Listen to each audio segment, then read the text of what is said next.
Hi friends, பன்னீர் மசால் தோசை எப்படி பண்ணுறதுன்னு பார்க்கலாம்.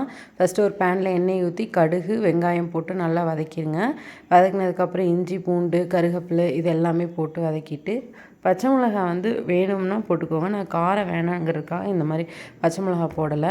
தக்காளி நல்லா பழுத்த தக்காளி நல்லா குலைவாயிடணும், அந்தளவுக்கு நல்லா வதக்கிட்டு கொஞ்சம் சிக்கன் மசாலா இல்லைன்னா மட்டன் மசாலா எது இருக்கோ கொஞ்சமாக போட்டுட்டு கொஞ்சம் கரம் மசாலாவில் இத்தினோண்டு ஒரு பிஞ்ச் கரம் மசாலா போட்டு நல்லா வதக்கிட்டு அதுக்கப்புறம் நல்லா பன்னீர் நல்லா துருவின பன்னீர் எடுத்து துருவின பன்னீரை நல்லா போட்டு எல்லாம் ஒரு மிக்ஸ் பண்ணிவிட்டு தோசை ஊற்றி அதுக்கு மேலே கொஞ்சம் சீஸ் எல்லாம் போட்டுட்டு அதுக்கப்புறம் பன்னீர் போட்டிங்கன்னா அவ்வளோ டேஸ்ட்டாக இருக்கும். தோசை தொட்டுக்க சைட் டிஷ் எதுவுமே தேவையில்லை, அவ்வளோ டேஸ்ட்டாக இருக்கும். ட்ரை பண்ணி பார்த்துட்டு எப்படி இருக்குன்னு சொல்லுங்கள். இதில் கொஞ்சம் நெய் விட்டுக்கோங்க தோசையில், இன்னுமே நல்லா கிறிஸ்பியாக நல்லா டேஸ்ட்டாக இருக்கும்.